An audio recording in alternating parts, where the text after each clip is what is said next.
Hello. Pakistan के defence minister का बस एक स्टेटमेंट और पूरी दुनिया की जियोपॉलिटिक्स में जैसे भूचाल आ गया।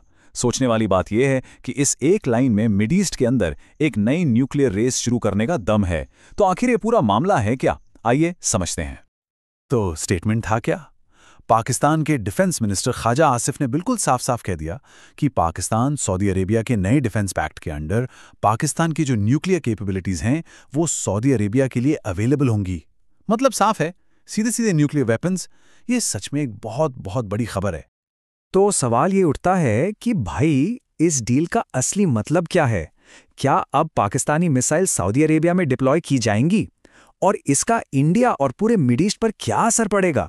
चलिए इन सारे सवालों के जवाब ढूंढते हैं। ओके, तो सबसे पहले इस वादे की गहराई में चलते हैं और समझते हैं कि आखिर ये न्यूक्लियर पैक्ट है क्या चीज। इस कॉन्सेप्ट को कहते हैं न्यूक्लियर अम्ब्रेला।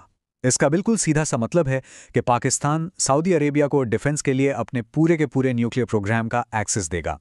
ये कोई आम मिलिट्री समझौता नहीं है, इसका सीधा कनेक्शन न्यूक्लियर वेपन से है। और यहीं से असली प्रॉब्लम शुरू होती है। इस एक कदम से पूरे मिड ईस्ट में न्यूक्लियर हथियारों की एक खतरनाक रेस शुरू हो सकती है। क्योंकि सोचिए, जब सऊदी अरेबिया को पाकिस्तान से न्यूक्लियर कवर मिलेगा तो उनके दुश्मन वो चुप थोड़ी ना बैठेंगे। तो अब देखते हैं कि इस अनाउंसमेंट का मिड ईस्ट पर फौरी तौर पर मतलब इमीडिएटली क्या असर हो सकता। यहां पर एक बहुत ही इंटरेस्टिंग ट्विस्ट है। ध्यान दीजिए, पाकिस्तान ने कहा कि यह पैक्ट दूसरे अरब देशों के लिए खुला है, इस्लामिक देशों के लिए नहीं। अब ये एक शब्द का जो फर्क है ना, वो बहुत बड़ा है। इसका सीधा मतलब निकलता है ईरान को इससे बाहर रखो, क्योंकि ईरान एक अरब देश नहीं है। ये बिल्कुल साफ स्ट्रैटेजी है ईरान को टारगेट करने की।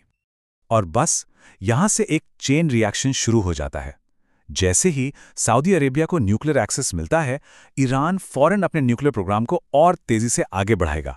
और इसके जवाब में ईरान और इजराइल के बीच कॉन्फ्लिक्ट के चांसेस और भी ज्यादा बढ़ जाएंगे। ये, जैसा कि एक सोर्स में कहा गया है, डिजास्टर के लिए एक कंप्लीट रेसिपी है। चलिए अब उस सवाल पर आते हैं जो हम सबके लिए सबसे इंपॉर्टेंट है। इसका इंडिया पर क्या असर होगा? एक मशहूर जियोपॉलिटिकल एनालिस्ट हैं इयन ब्रेमर। उनके मुताबिक ये जो सऊदी पाकिस्तान डिफेंस पैक्ट है, ये इंडिया के लिए ऑलमोस्ट लाइफ चेंजिंग होगा। और जाहिर है ये कोई पॉजिटिव चेंज नहीं है, ये इंडिया की सिक्योरिटी के लिए एक बहुत बड़ा चैलेंज बन गया है।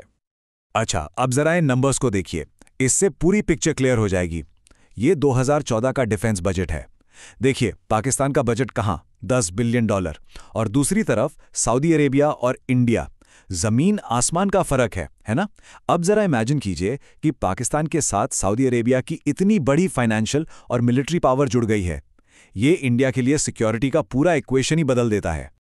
तो रियल वर्ल्ड में इंडिया के लिए चैलेंजेस क्या हैं? पहला, सोचिए, सऊदी अरेबिया के खरीदे हुए मॉडर्न वेपन्स अब पाकिस्तान को मिल सकते हैं। दूसरा, किसी भी फ्यूचर कॉन्फ्लिक्ट में पाकिस्तान को सऊदी का पूरा फाइनेंशियल और पॉलिटिकल सपोर्ट मिलेगा। और इतना ही नहीं, इंडिया के एंटी टेरर ऑपरेशंस में एक नया डिप्लोमेटिक हर्डल खड़ा हो सकता है। और हाँ, इंडिया पर सऊदी से और ज्यादा ऑयल खरीदने का प्रेशर भी बढ़ सकता है।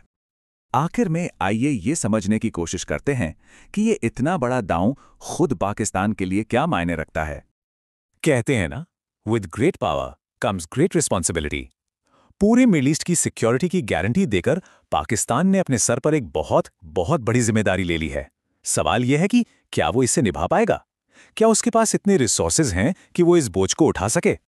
तो इस फैसले के बाद पाकिस्तान एक ऐसे मोड़ पर खड़ा है जहां से दो रास्ते जाते हैं। एक तरफ ये उसके लिए एक मेक मोमेंट हो सकता है जो देश को नई ताकत देगा, या फिर ये एक ब्रेक मोमेंट साबित होगा जिसमें वो अपनी हैसियत से ज्यादा बड़ी जिम्मेदारी लेकर टूट जाएगा। तो आखिरी सवाल यही है, क्या पाकिस्तान का ये एक वादा, एक प्रॉमिस पूरे रीजन का फ्यूचर लिखेगा? ये एक ऐसा कदम है जिसके नतीजे आने वाले कई सालों तक देखने को मिलेंगे और पूरी दुनिया इस पर नजर गड़ाए बैठेगी।